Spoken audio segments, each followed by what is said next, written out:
This is WENY News. Hello, and thanks for being on the webcast with us. I'm Ross DiMattei. Here's the latest from WENY News and the Star-Gazette. The New York State Assembly has once again passed legislation to allow workers to take up to 12 weeks of paid time off to care for a new child or a sick loved one. The measure would be funded by a weekly employee payroll deduction starting at 45 cents in the first year. And when it's fully phased in, the maximum weekly benefit would be capped at $633. Rhode Island, New Jersey, and California have similar laws on the books. The measure has run into trouble in the Senate before, but this year supporters are optimistic. Polls show broad public support, and Governor Andrew Cuomo has offered his own proposal. Convicted killer David Sweat will learn how much time he'll be paying for this summer's prison escape. He's expected to be sentenced in Clinton County Court this morning. In November, he pleaded guilty to 2 felony charges that carry sentences of 3.5 to 7 years.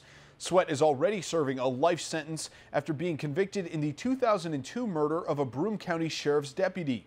He and Richard Matt escaped from a maximum security prison in upstate New York and were on the run for 3 weeks. Matt was fatally shot by officers, and Sweat was shot and captured 2 days later. A toddler is dead after accidentally falling into a pond. According to our media partner, the Star-Gazette, the Yates County Sheriff's Office identified the 2-year-old as Beth Ann Hoover. Police say she was in the front yard of her home in the town of Barrington when she fell into the pond. Her mother pulled her out, and emergency crews did CPR on the girl. She was taken to Soldiers and Sailors Memorial Hospital in Penn Yan, where she was later pronounced dead. And with temperatures warming up, emergency officials are reminding people to stay off the ice. According to our media partner, News Talk WHCU, Ithaca firefighters say they often need to rescue people and dogs who fall through the ice in places like the Cayuga Inlet and local streams and ponds. They say they train almost every year to help in these kinds of situations. And firefighters say if you see someone fall through the ice, don't try to rescue them, call 911. Now here's meteorologist Craig Flint with a look at today's forecast. Heavy rains, right, Craig? Yeah, especially through the morning. I think the highest likelihood for the steadiest of the rain moving through. We're also dealing with some wind gusts to in excess of 40 miles per hour. Since midnight, we've had gusts near and to and past 40 miles per hour, especially over the Finger Lakes, up towards Dansville, over towards Wellsville, Penn Yan, and Ithaca. It's going to be breezy across lower elevations, but I think the highest likelihood for gusts to and past 40 will be over the higher elevations. So there you go. High wind today, gusts to 45 for the higher terrain. Record warmth, well, the record is 53, and our forecast says mid and upper 50s today, so we could be looking at a new record. And then it's noticeably cooler, still with a gusty breeze on Thursday, but highs Thursday should be in the lower 40s.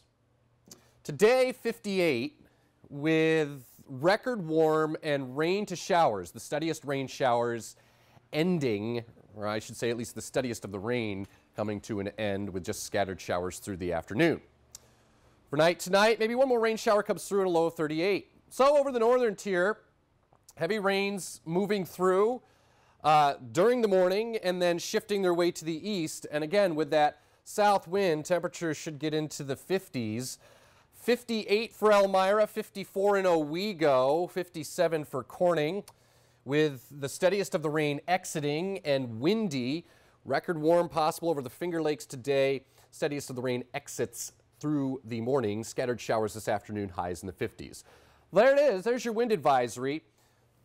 Finger Lakes and then down into Steuben County. This is through 4 o'clock for gusts to and in excess of 40 miles per hour. Last 6 hours of satellite Doppler radar data. The snow into southeastern Canada. And you can see the back edge of the wet weather now coming into western New York. So that's why I think by the afternoon, it'll just be scattered showers. And there may actually be some breaks of sun later this afternoon. The sun sets now after 5, so it would be at the very finish of the day. And again, we have the chance to get to a record today of 58, and then as we head past today, and once we get through today, wind speeds ease, the steadiest of the rain exits, and the weather pattern becomes fairly quiet and ho-hum into the weekend and even into early next week. By Tuesday, though, there could be a storm along the coast. We'll keep you posted. Alrighty, Ross. All right, thanks, Craig. For the latest news, weather, and sports, be sure to watch WENY News at noon, 5:36, and 11 o'clock. And don't forget to pick up a copy of today's Star Gazette. I'm Ross DiMattei. Enjoy your Wednesday.